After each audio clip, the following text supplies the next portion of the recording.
Hi everyone, welcome back to my channel and happy Lunar New Year. Today we're making beef bulgogi. To start this dish we need a little under 2 pounds of top sirloin or any tender cut of beef that you can find. And we want to cut this against the grain into very thin slices. And I have found if I freeze my protein a little bit, it really helps when I'm trying to cut thin, even slices. Once that's all chopped up, we can pop this into a bowl and bring this to room temperature. Now, Lunar New Year is celebrated in most Asian countries, not just China, so I thought we'd do a dish that celebrates my birth country, Korea, and that's why we're doing bulgogi. Now let's work on the marinade. This is an Asian pear. If you can't find Asian pear, you can substitute this with red apple. That's perfectly fine. We just want to chop this up into rough chunks. We are going to blend this and create a marinade, but we want to give the motor of our food processor or our blender a little help. So that's why I'm just chopping this up, not uniformly, just rough chopping into little chunks.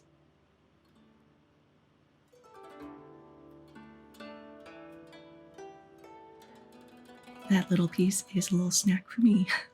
We also need 1 small onion, again just chopping this in half and just giving this a very rough choppity chop.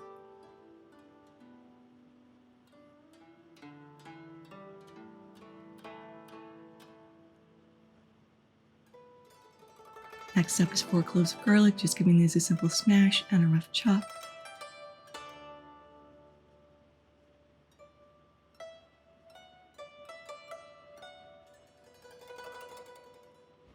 And last but not least, we need a half inch of ginger. We want to chop this up as finely as possible as well.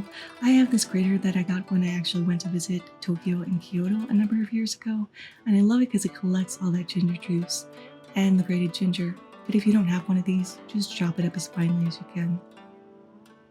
Now into the bowl of food processor or blender, we're going to add 6 tablespoons of dark soy sauce, 3 tablespoons of brown sugar, 2 tablespoons of mirin, our ginger and our juice, our chopped garlic, 1/8 of a teaspoon of freshly ground black pepper, our onions, and our pears. And between the soy sauce and the juice from the pear, this is going to blend up really nicely and smoothly. So pop all that in there, and we're going to blend this until it all breaks down and we get this lovely, beautiful marinade.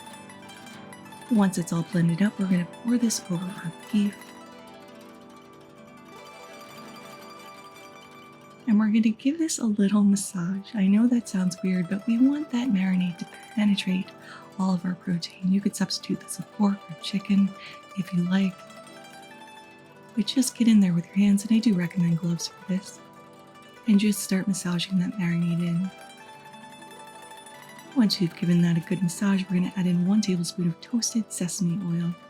Now I didn't add this in at the beginning because I didn't want it to coat the meat and stop that marinade from penetrating in.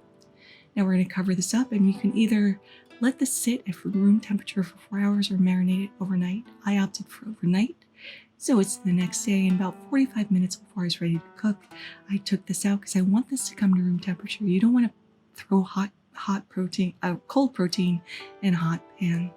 Now for our vegetables, I have 1 small onion, 2 large leeks, or you could substitute that for 4 scallions, and 3 small carrots. We're just going to chop the onion in half and slice this as thinly as possible. Or as evenly, it doesn't have to be super thin. Now with the leeks, I let them sit in cold water just to get any of that grit out, chopping them in half, and we are going to julienne these.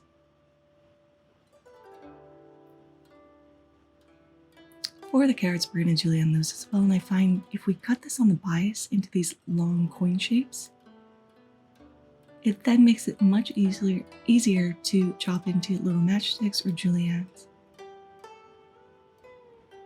See? Easy peasy. Now that all our vegetables are ready, we're ready to move over to the stove. Now over very high heat, I have a large saucepan, or you could use a wok if you prefer.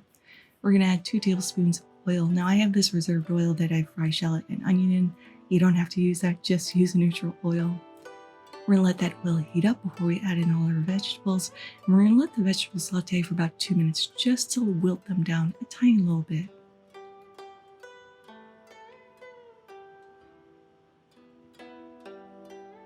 After 2 minutes, now we can add in all of our gorgeous beef, and the smell is amazing. It's like sweet and funky and salty. And we're going to cook this anywhere from 5 minutes up to 10 minutes, depending on the doneness that you like of your meat.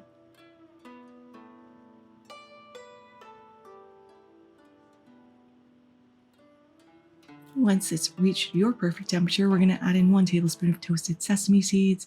Give this a little stir until everything is really well incorporated. And at this point, we are ready to plate. So along with our bulgogi, we have some fresh rice I steamed, some perilla leaves, which are sesame leaves. They add this wonderful nuttiness to your bite, some lettuce, a little kimchi, and a Korean barbecue sauce, which is sweet and spicy and a little sticky. We can't forget the shoju, which is rice wine, to celebrate the Lunar New Year. Now, the way I like to eat beef bulgogi, take a lettuce leaf, add on a layer of our sesame leaf, a little heaping chopstick full of rice, a little or a lot. You get to build your own lettuce wrap here. We're going to top this off with our beef and vegetables.